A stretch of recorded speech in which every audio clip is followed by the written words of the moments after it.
buy from you as well as what we sell to you, I believe makes up a really good and powerful relationship which we need to strengthen, which we need to engender, and that is really what has brought us here. And we are really privileged to have great South Africans in the mix. As you said, you'd like to see them as well. And I brought you a really fantastic golf book. Weighs 14 kilograms. Oh, that sounds good. And it showcases the golf courses in our country. Johan Rupert wrote preface, so did Annie Els. And I want to showcase our golf courses.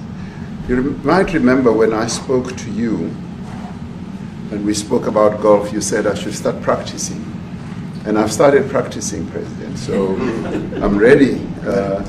But let me end just the introductory remarks by thanking you. You may not recall that 5 years ago I spoke to you during the COVID period. Right. And it was at a time when the whole world was going through a really cathartic moment. Right. And we asked for assistance, and you were able to assist us with respirators.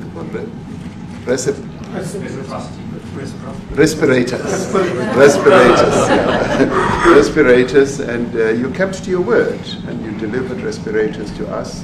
We didn't have as many in our country, and it really helped to help us deal with COVID. So I'm here also to say thank you and to thank the people of America for having helped us during a really difficult time. Being the small economy that we are, we needed help from around the world.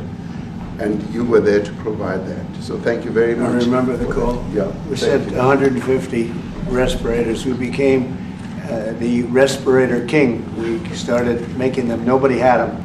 We had very few of them. That's right. But they were very helpful. But we sent 150, and I appreciated the letter. You wrote me a letter. That's right. Yeah. Thank you. Well, I appreciate that very much. Thank you very much for that. It really touched my heart after I spoke to you and you delivered. So, great honor. Thank you very much. Yeah. Any questions, please? Mr. President, you welcome white Afrikaner refugees here. Can you explain to Americans why it's appropriate to welcome white Afrikaners here when other refugees like Afghans, Venezuelans, Haitians have all had their protected status revoked? Well, this is a group, NBC, that is truly fake news. They ask a lot of questions in a very pointed way. They're not questions, they're statements. We've had tremendous complaints about Africa, about other countries too, from people. They say there's a lot of bad things going on in Africa, and that's what we're going to be discussing today. When you say we don't take others, all you have to do is take a look at the southern border. We let 21 million people come through our border, totally unchecked, totally unvetted. They came from all over the world. In many cases, they're criminals. They come from prisons. They come from mental institutions. They come from street gangs. They're drug dealers. So don't say that we didn't take them. We take them. We're trying to get them out as fast as we can. And we're doing record business on that. And we just won a big case where we're allowed to send back hundreds of criminals to Venezuela. Just won that today in the Supreme Court. I'm happy to hear. But we do have a lot of people are very concerned with regard to South Africa, and that's really the purpose of the meeting, and we'll see how that turns out. But we have many people that feel they're being persecuted, and they're coming to the United States. So we take from many locations if we feel there's persecution or genocide going on. And we had a lot of people. I must tell you, Mr. President, we have had a tremendous number of people, especially since they've seen this. Generally, they're white farmers, and they're fleeing South Africa, and it's a very sad thing to see. But I hope we can have an explanation of that, because I know you don't want that. It's a kind of a different meeting. Normally, we have meetings, we talk about trade, and we'll be talking about trade and other things. But that certainly will be a subject that comes up. Yeah. Yes, please. Brian? Thank you very much. I'd like to get your thoughts on Letitia James. Director Polte, according to him, Letitia James says that the alleged mortgage fraud was simply a mistake. I want to get your thoughts on that. She put down that her father was her husband, and forward, and this is very similar to, I guess, the false attacks they have on here.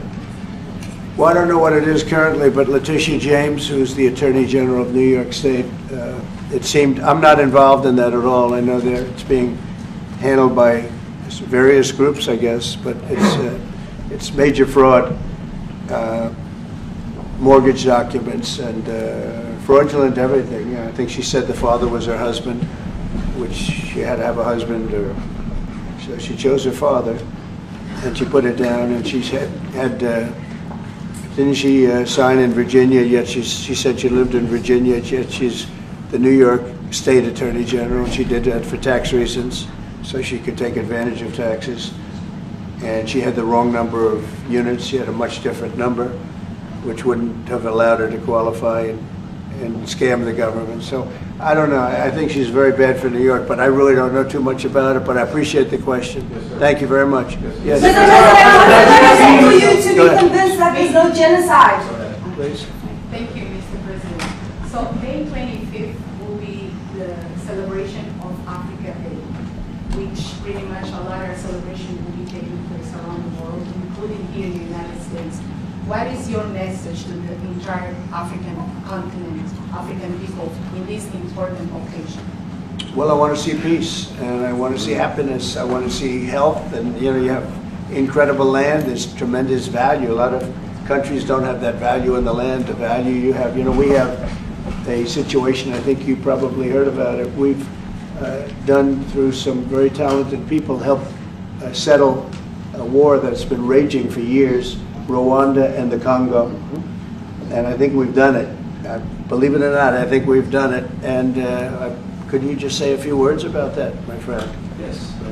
A couple of weeks ago, they signed, the two parties signed a declaration of principle in which they agreed on the way forward. And they have both submitted draft peace agreements, and we have put together one that incorporates both of their suggestions, and we've given it to them. So we're in the process of finalizing this Looking peace good, agreement. right? Looking very good.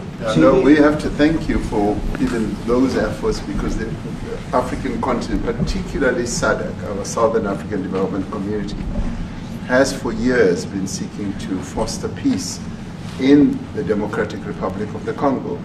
So all efforts, including those from outside the continent and inside the continent, are really worthwhile. We are removing our troops from there so that peace can then prevail in that whole area.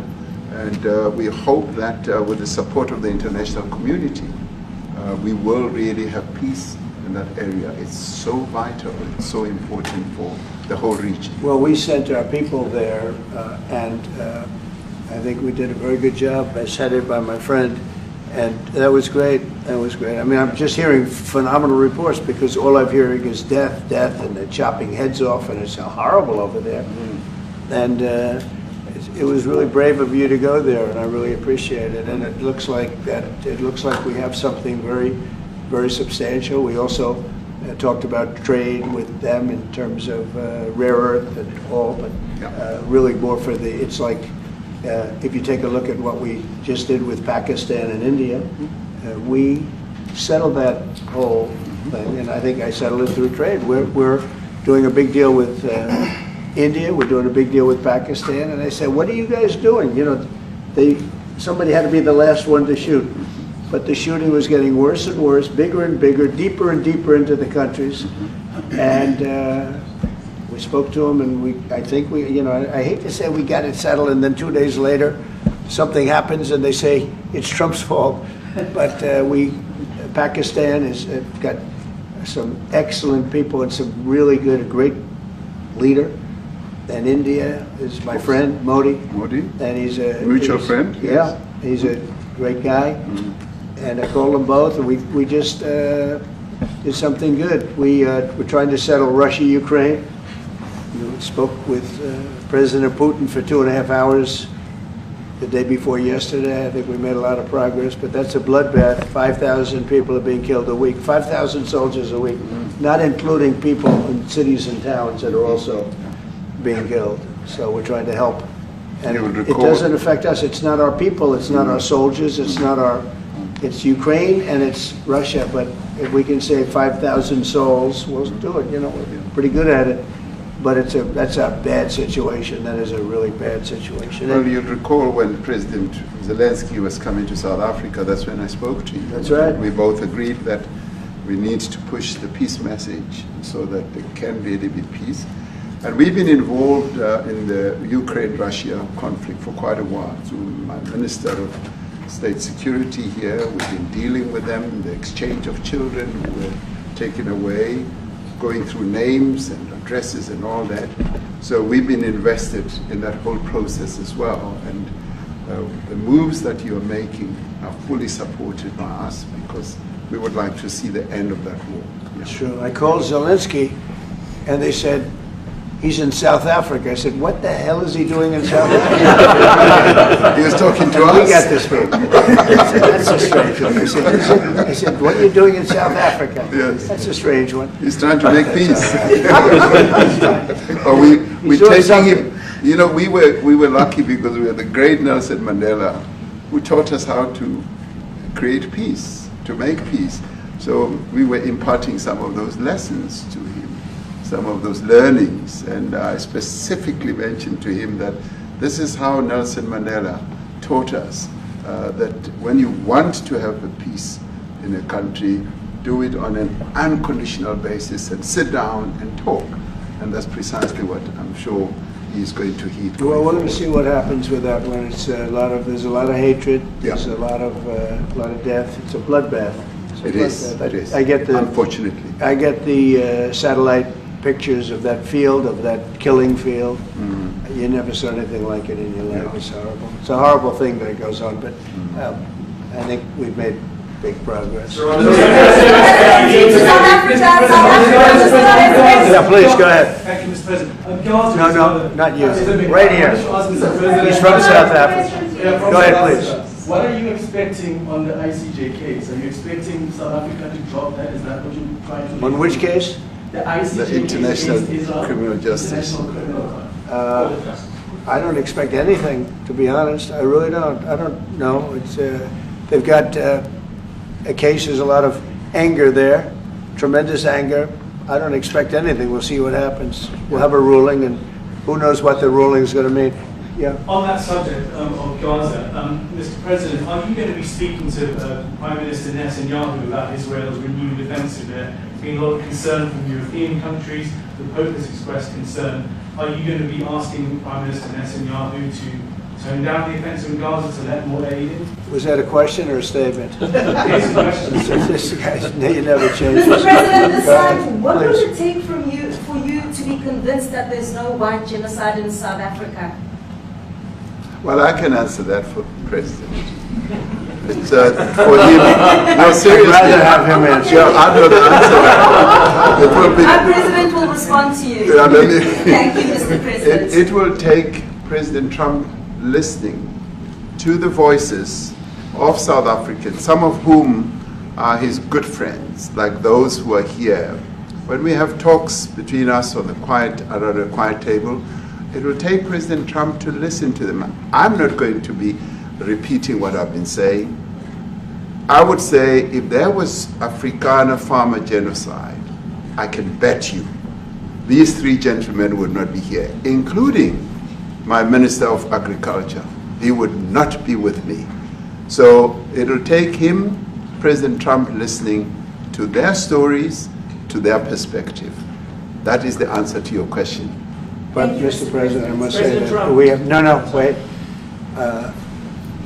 We have thousands of stories talking about it. Sure. And we have documentaries, we have news stories. And that, is Natalie here, somebody here to turn that?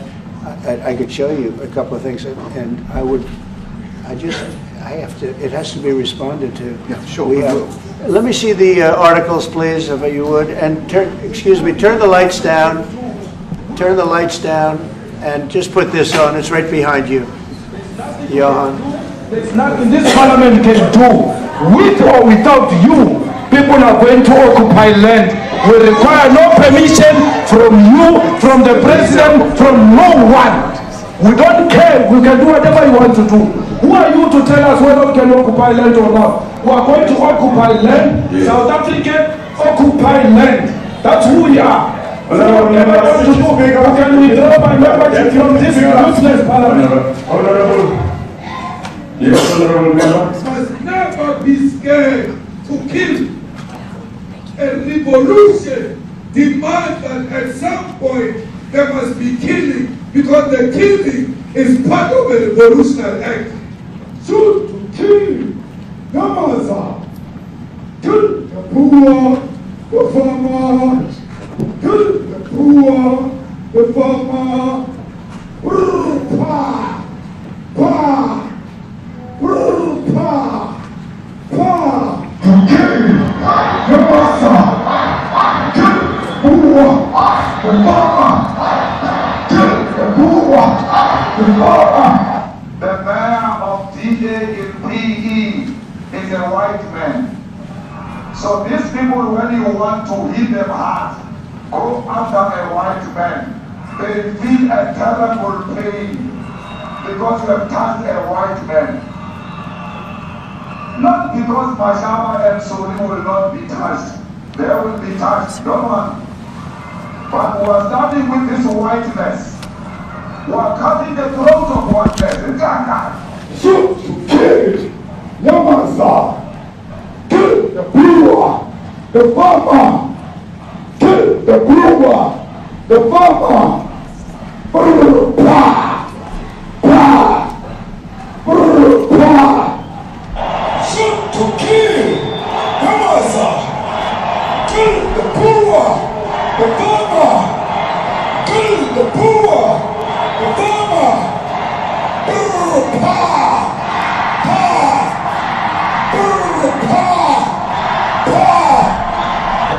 I don't know what's going to happen in the future. I'm saying to you, we have not called for the killing of white people, at least for now. I can't guarantee the future. Yeah, but I mean, you'd understand somebody watching that, especially as it gets shared on Twitter. They freak out. It sounds like a genocidal.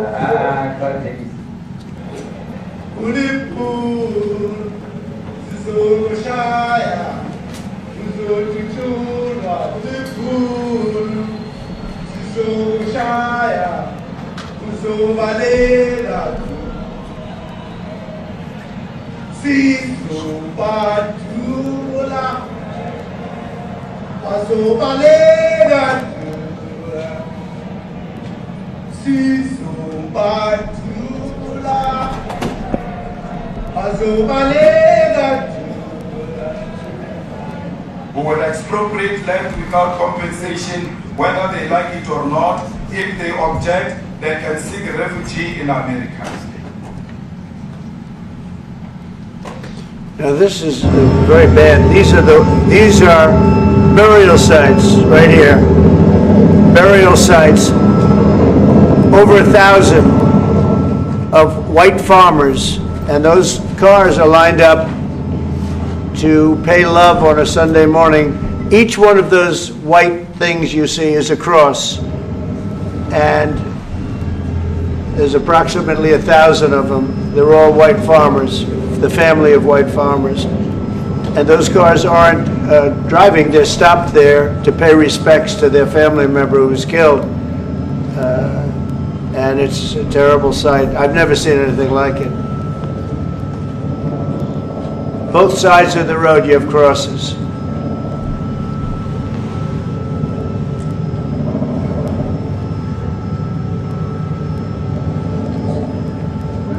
Those people were all killed. Have they told you where that is, Mr. President?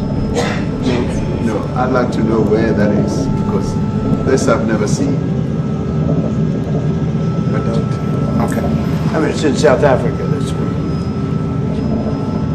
We need to find out.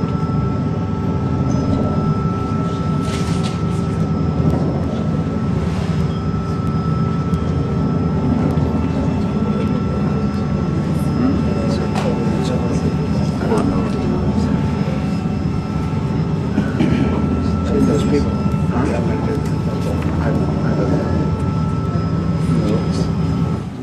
Okay.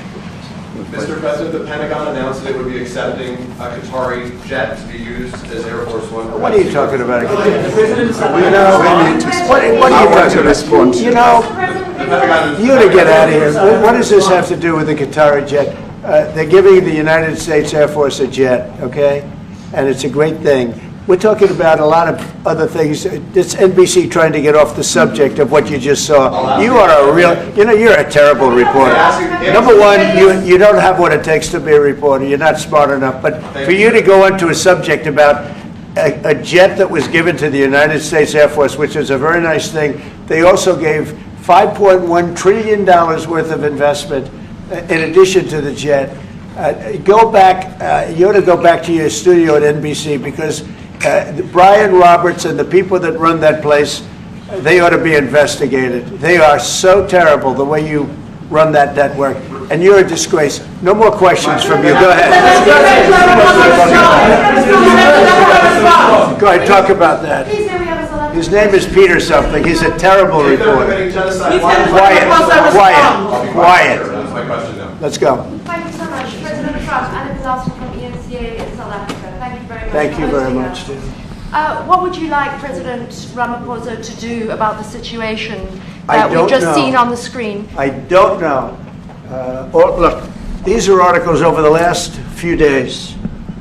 Death of people. Death. Horrible death. Death. I don't know. To pick anyone, white South Africans are fleeing because of the violence and racist laws. And this is all, I mean, I'll give these to you. So when you say, what would I like to do? I don't know what to do.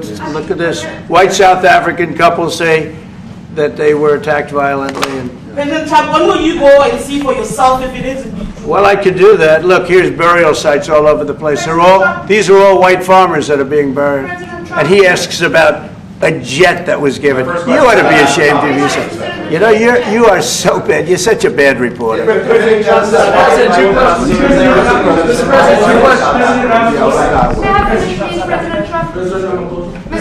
This is one after another. This family was wiped out. I'm just looking. Can we get a response from President Ramaphosa? Your reaction to those videos, Mr. President Trump, Well, I think the videos are so. No. When you look at the videos, I mean, how does it get worse? And these are people that are officials, and they're saying that kill the white farmer and take their land. That's what it is. And I have other friends in South Africa. I have people that left. One in particular that says you can't go there. He said they want to take your land. They take your land and they kill you. It's okay, and they say it's okay to do. Now we're going to talk about it. But this is a tremendous. Look, this is a story recent. These are all people that recently got killed. Yeah. And I don't know how it can get any worse. These are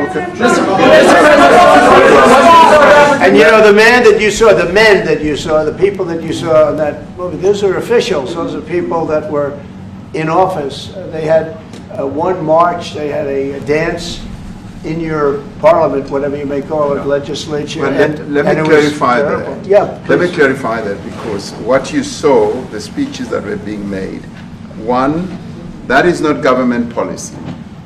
We have a multi-party democracy in South Africa that allows people to express themselves, political parties to adhere to various policies, and in many cases, or in some cases, those policies do not go along with government policy.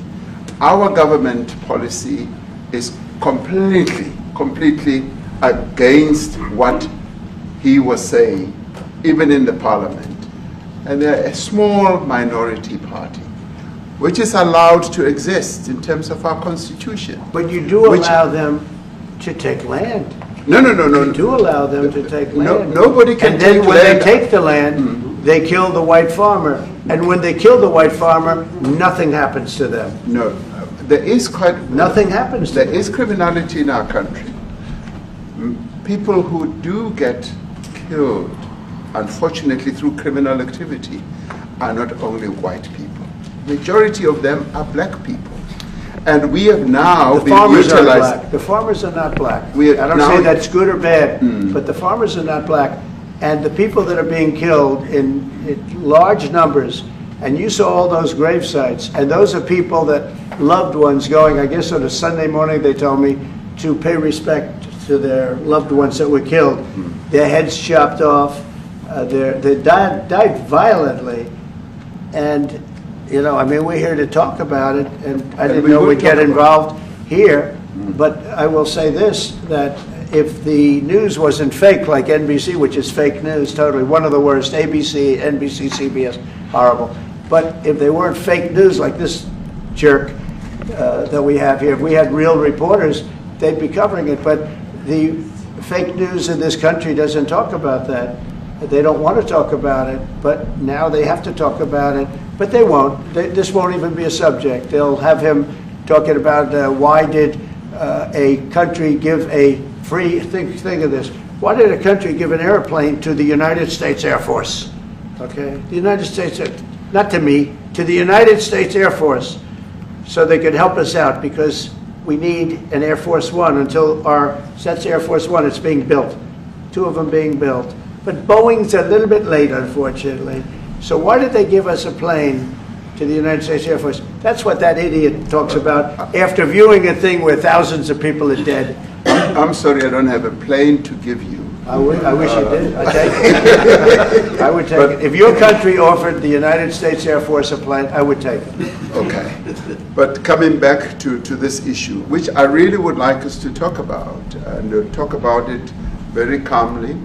We were taught by Nelson Mandela that whenever there are problems, people need to sit down around a table and talk about them. Well, there are problems. And this is precisely what we would also like to talk about, including, of course, trade matters, investment matters. So the issues that concern you as the United States. Those are all recent. Those are all deaths. Yeah, in many ways, I mean, one should say you are a partner of South Africa, and you are raising concerns, and these are concerns that we are willing to talk to you about. Let me just add quickly, you know, the criminality that we are experiencing in our country needs quite a lot of technological capability. And in one of our areas in South Africa, we're using US technology, which is able to, in many ways, identify where shootings are happening and all that. And I'd like to talk about that, because there is support that we can get from you as the United States to help us deal with all these acts of criminality. And that is what I believe partnership is all about. And we are here as a partner so that we can help each other whenever there are challenges. So I'd like us to discuss it, and of course outside of the media, so that we sit down and have a really good discussion that will lead to good outcomes. Are there any other punitive measures that could be in place should you not be satisfied that South Africa is fixing some of the very bad things, in inverted commas, that you tweeted are happening? Well, there are a lot of bad things happening in many countries, but this in particular has been very, very bad, very bad. And because of we're going to have the whole world watching in another short period of time, because you have the G20, and that's a big deal. And it seems like, I mean, I want you to look good. I don't want you to look bad. Very good. But we have hundreds of people, thousands of people trying to come into our country because they feel they're going to be killed and their land is going to be confiscated. And you do have laws that were passed that gives you the right to confiscate land for no payment. You can take away land for no payment. I want to clarify that, because we have a constitution. Our constitution guarantees and protects the sanctity of tenure of land ownership. And that constitution protects all South Africans with regard to land ownership. However, we do say, because we've got to deal with the past, the government, and as your government also has the right to expropriate land for public use. And you're doing that. And we've never really gotten underway with that, and we are going to be doing so. You're taking people's land We away have not. from them. We have, And those people, in many cases, are being executed. They're being executed. And they happen to be white, and most of them happen to be farmers. And that's a tough situation. I don't know how you explain that. How do you explain that? They're taking people's land away, and in many cases, those people are being executed. And in many cases, it's not the government that's doing it. It's people that kill them and then take their land, and nothing happens to them. But we have thousands of people that want to come into our country. They're also going to Australia in a smaller number. But we have thousands of people that want to come into our country, and they're white farmers, and they feel that they're going to die in South Africa, and it's a bad thing. Yeah, what can South Africa do? What concessions would you like to see them make to improve relations with the United States? Then I have one more for President Ramaphosa afterwards. Well, you know, we just spoke about, I got them a very, very complex machine, 150 of them. I was asked by the president if he could help, and I did that. And, you know, I have great feeling for all countries. I deal with all countries, but I have a great feeling for South Africa because I have friends. I have a couple of friends, a few friends here today. I have many friends from South Africa, but many of those friends are not, they can't go back. I have, Elon is from South Africa. I don't want to get Elon involved. That's all I have to do, get him into another thing. But Elon happens to be from South Africa. This is what Elon wanted. He actually came here on a different subject, sending rockets to Mars, okay? Yes. He likes that better. He likes that subject better. That's right. But Elon is from South Africa, and I don't want to talk to him about that. I don't think it's fair to him. That's right. But I will say that people are fleeing South Africa for their own safety. Their land is being confiscated, and in many cases they're being killed. And that scene of, you see how many crosses they have. Those crosses, that's a dead person in every one of them. And those trucks or cars are paying their respects to all of those dead people on a Sunday morning. That's a rough thing to explain away. And the problem we have, and the way, you know, a correct and a fair media exposes things. But we have a very corrupt media. They won't even report this. If this were the other way around, it would be the biggest story. Now, I will say apartheid, terrible. That was the biggest story. That was reported all the time. This is sort of the opposite of apartheid. What's happening now is never reported. Nobody knows about it. All we know is we're being inundated with people, with white farmers from South Africa. And it's a big problem. Marco Rubio was telling me he's never seen anything like it. The numbers of people that want to leave South Africa because they feel they're going to be dead very soon. Yeah, Yes, please. I was going to say, Brian, go. if I could just ask you a question. 72% of farmers in your country are white. If they flee, do you feel that maybe the economy could collapse? You may not have a gap to fill in those people that need to replace those farmers. you know, I'd like my Minister of Agriculture, who is white, who comes from an opposition party to mine, who's joined my government at my invitation to address this very issue, including the question that you've just raised. John? Thank you very much, Mr. President. Yeah. And Mr. President, thank you for welcoming us to the White House. I would say we have a rural safety problem in South Africa. I don't think anyone wants to candy coat that. And it requires a lot of effort to get on top of it. It's going to require more policing resources. It's going to require a different strategy to be able to deal with it. But certainly the majority of South Africa's commercial and smallholder farmers really do want to stay in South Africa and make it work. And I've just come from the largest agricultural show in the Southern Hemisphere with organized agriculture and farmers, and the majority of them want to stay. But they too there have a memorial to those who've died as a result of farm attacks. And as the Minister of Agriculture, it is something that I'm particularly exercised with my colleagues at police and my colleagues in the justice cluster to start making farm attacks and stock theft a priority crime. And it affects all farmers in South Africa, particularly stock theft. It has a disproportionate effect on smallholder black farmers. I also want to just say this, that the two individuals that are in that video that you've seen are both leaders of opposition minority parties in South Africa. Mkhonto were Sizwe under Mr. Zuma, and the economic freedom fighters under Mr. Malema. Now, the reason that my party, the Democratic Alliance, which has been an opposition party for over 30 years, chose to join hands with Mr. Ramaphosa's party was precisely to keep those people out of power. We cannot have those people sitting in the union buildings making decisions. And that is why after 30 years of us exchanging barbs across the floor in Parliament and trying to get one over on each other, we've decided to join hands precisely to keep that lot out of government. Because the day they get in to the doors of the union buildings in South Africa or control of our Parliament, that's what you're going to see.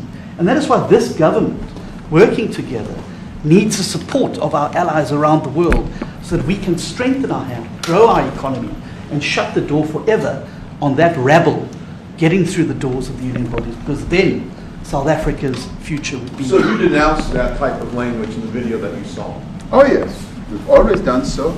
As government, as my own party, we are completely opposed to that. We, in 1955, adopted a document which said South Africa belongs to all who live in it. But why wouldn't you arrest that man? That man said, kill the white farmers, kill the white farmers. And then he danced, and he's dancing, and it's kill the white farmers. I think, I'm not sure, but I think if somebody got up in Parliament and started saying kill a certain group of people, he would be arrested very quickly. That man is going all over South Africa, and that's not a small party. That was a stadium that holds 100,000 people, and I hardly saw an empty seat. That's a lot of people. That's a lot of representation. And those crosses, we have dead white people, dead white farmers, mostly. And you take a look at Australia, they're being inundated, and we're being inundated with people that want to get out. And their farm is valueless, it's valueless, and they just want to get out with their life. And this is a very serious situation. And if we had a real news or real press or media, we don't have that, because they won't talk about this, because they're all guys like that idiot. But if we had a real press, it would be exposed. And you know, the beauty of exposing it is it's like a cleansing action. When it gets exposed, it'll get fixed. That's when it'll get fixed. But people don't talk about it. And I'll tell you who's talking about the thousands of people that are fleeing South Africa right now. We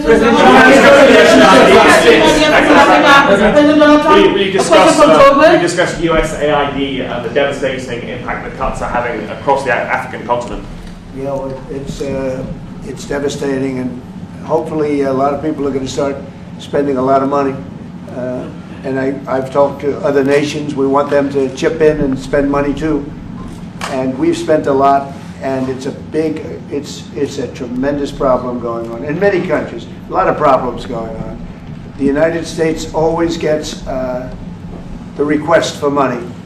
Nobody else helps, as you know. Europe doesn't help. Europe hasn't given anything. All they do is sue our companies. You know, they sue Apple, and they sue all of our companies.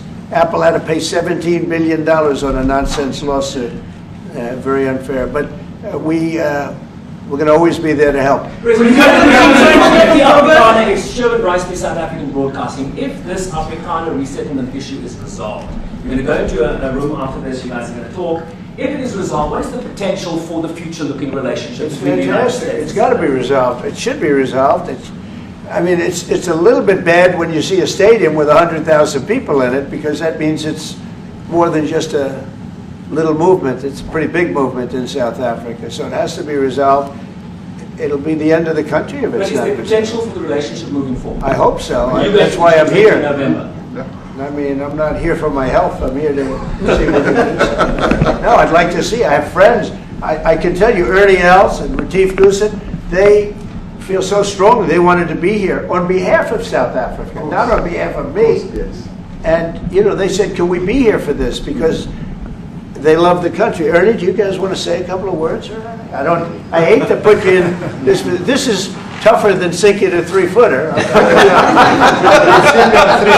They had, and they've sank many 3-footers. Thank you, Mr. President, and thanks for the honor of being here. We've known each other a long time. we have spoken. You know, we're proud South Africans. I still have my South African passport. You know, we travel with this passport, you know, and I got my visa here. So, you know, but we want to see things get better in our home country. That's the bottom line. It's been 35 years since the transition. President Ramaphosa was right in the middle of the transition time in 1990 and before that. So it's been 35 years of ANC government. And I know there's a lot of anger, you know, through the transition. There was also a lot of stuff happening in the apartheid days. You know, we grew up in the apartheid era. But I don't think two wrongs makes a right. You know, President Mandela, when he came out of prison for all that time, didn't come out with hatred, you know, and really unified our nation through sport. You know, we won the Rugby World Cup in '95. 4 times. We won the African Nations Cup, soccer. You know, we won some majors as golfers and so forth. So what I'm trying to say is, you know, this has been a long time coming. That's why we really wanted to meet you, meet the administration, and see our way forward, because we still want to see our country flourish. You know, we've got some great things going on. Business is getting involved with government. Farmers are getting involved in local municipalities, trying to rebuild some of the infrastructure that's been decaying for a long time. So there's a lot of coexistence going on and help from a lot of areas.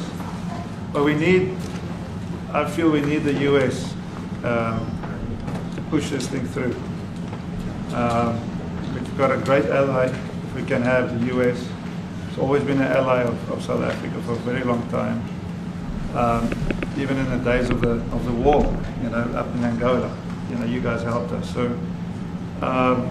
very important for us to have your support and you know, get the change we need. Where did you do that well?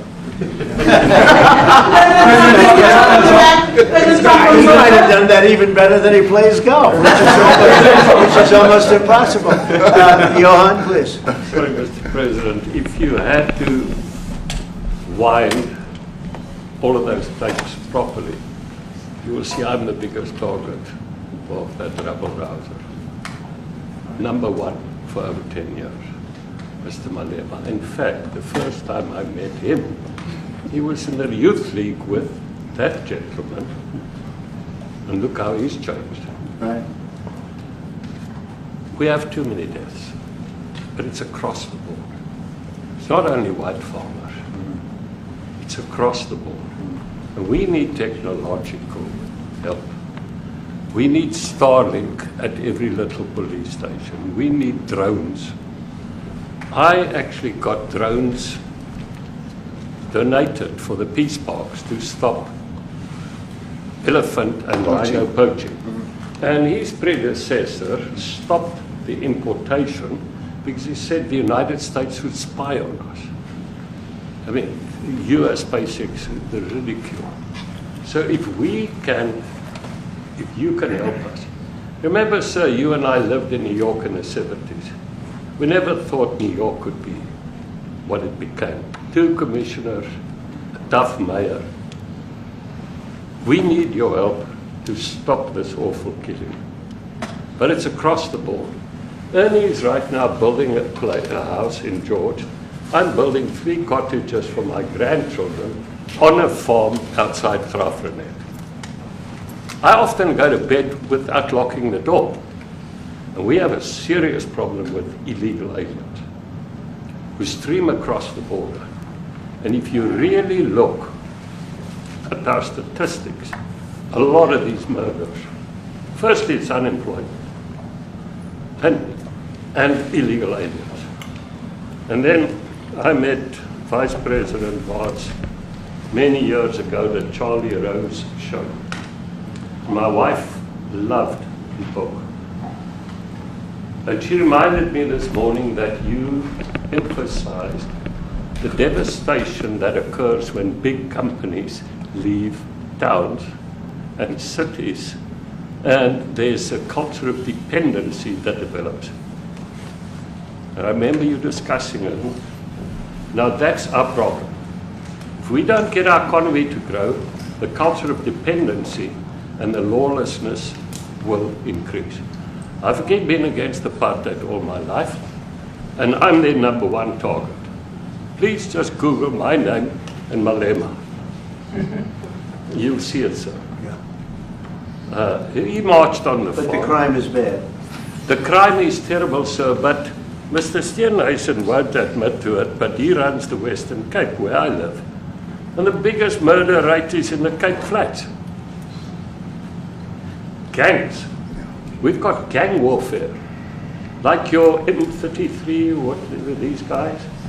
We've got the equivalents there, but we need your help, sir. And we need Elon technology. Well, one of the real areas of support is really in investments. We've got to grow our economy, because through growing the economy, we're then able to create more jobs. Because crime really thrives where there is inequality and unemployment. And that is one of the reasons that has brought us here, to improve our investment relations, our trade relations, so that we can preserve the number of jobs that your companies have created in South Africa.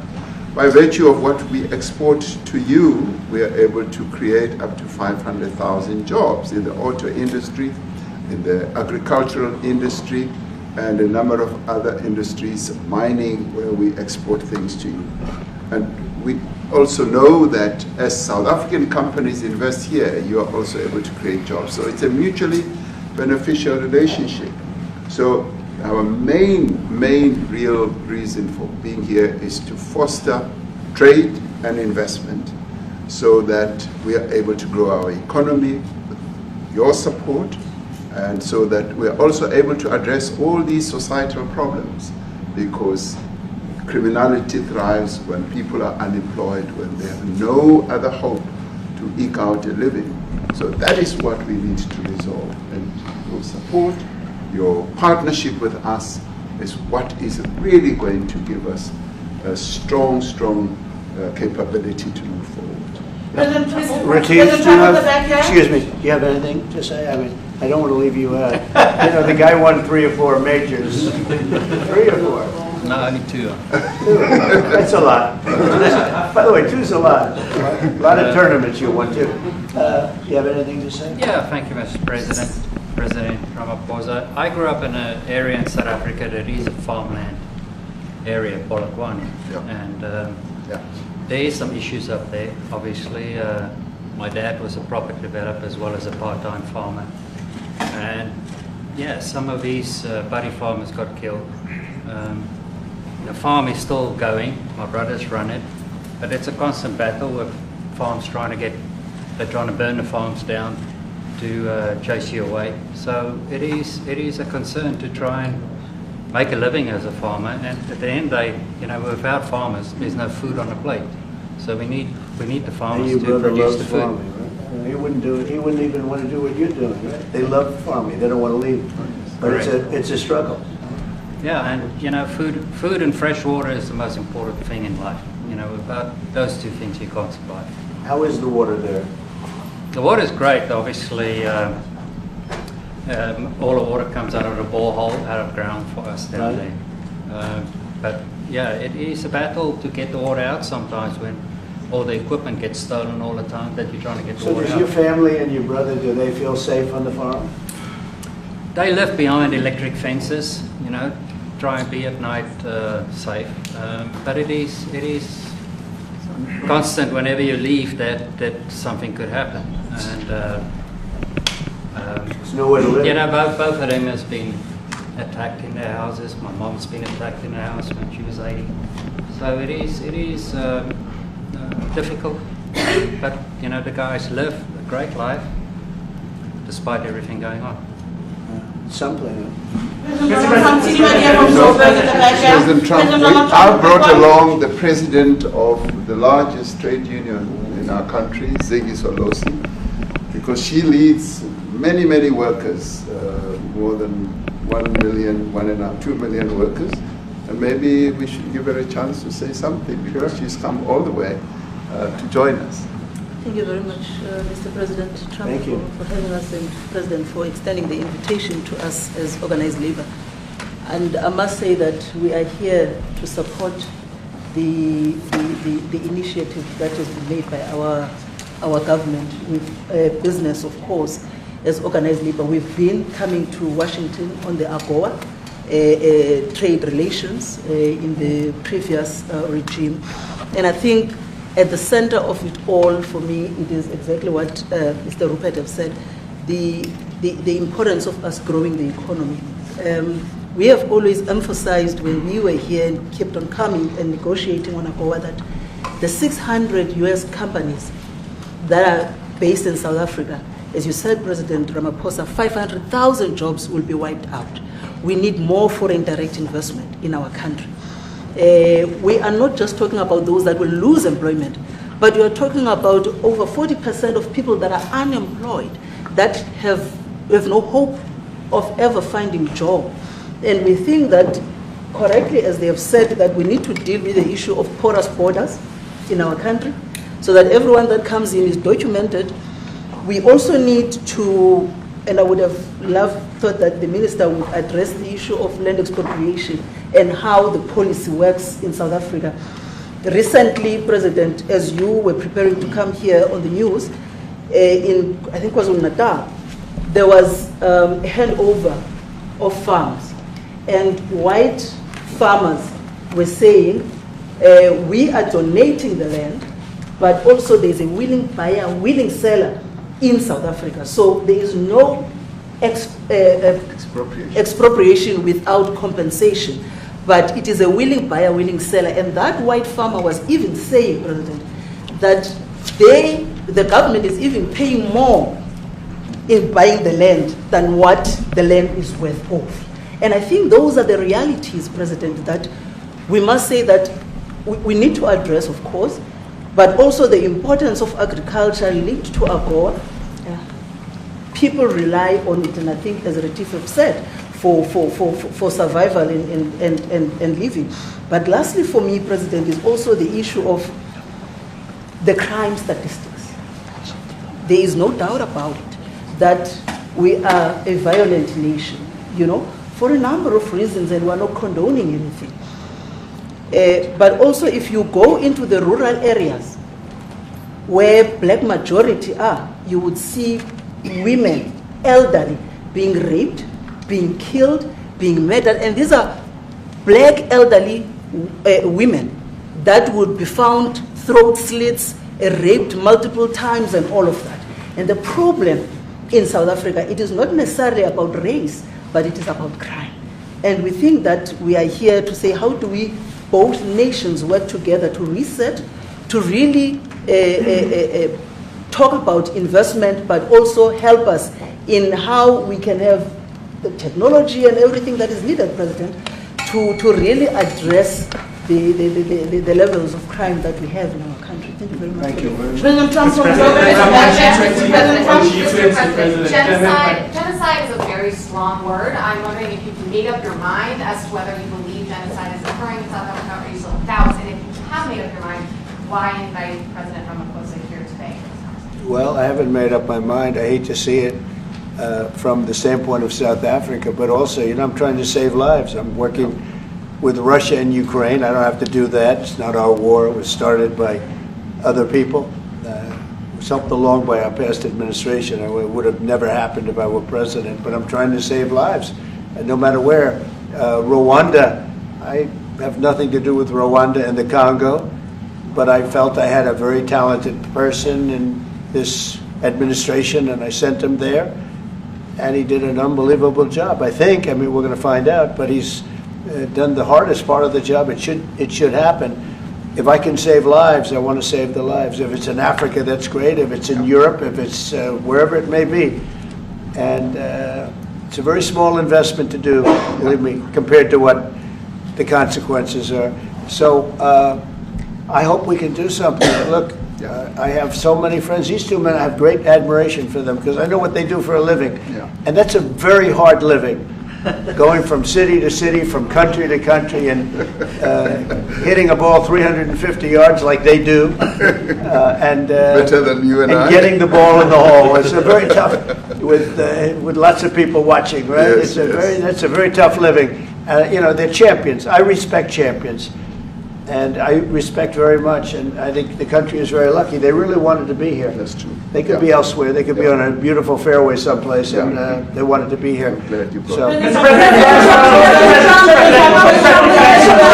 My name is Yanda Mobile from Newsroom Africa in South Africa. Good. How important is it for the United States to be at our G20 summit in November, given the relationship between our two countries? You just heard what has been said to you just now. Are you coming, and are you preparing to come? So without the United States, the G20, just like the G7, used to be the G8, but brilliantly they threw Russia out. It would have been a lot better if Russia was in. You know, a lot of people would say, oh, that's not it. Because if Russia was in, you probably wouldn't have this war. And if you had a different president, you wouldn't have the war either. But we have a G7. It's important that the United States is at both of them. I think without the United States, it's I really believe it's not very important. It's not the same meaning. As I said to President Trump, the U.S. really originated the G20. And it's important that the United States continues to play a key role in the G20. And we are privileged to be the president of the G20. But we are even overjoyed that we are going to hand over to the United States, who are the originators. And for that reason, I expect the United States to continue playing the leadership role in the G20 together with other countries. And I've said when I initially spoke to President Trump on the phone, I want him to come to South Africa for a state visit, and I also want him to come and participate in the G20.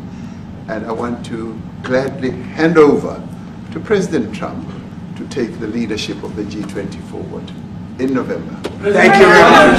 Thank you very much. Thank you. What is it going to take to convince you? They don't want to leave. How much do you need? Everybody, please keep moving. Thank you. Keep moving. Thank you. Keep going. Keep going. Thank you. Thanks, guys. Thank you.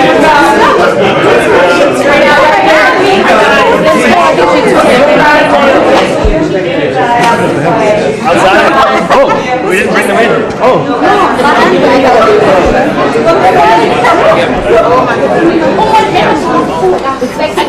No, eventually you tell me this place has to be so.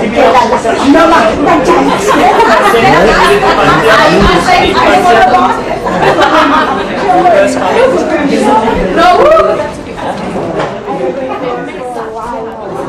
This is on her. Oh, my knees.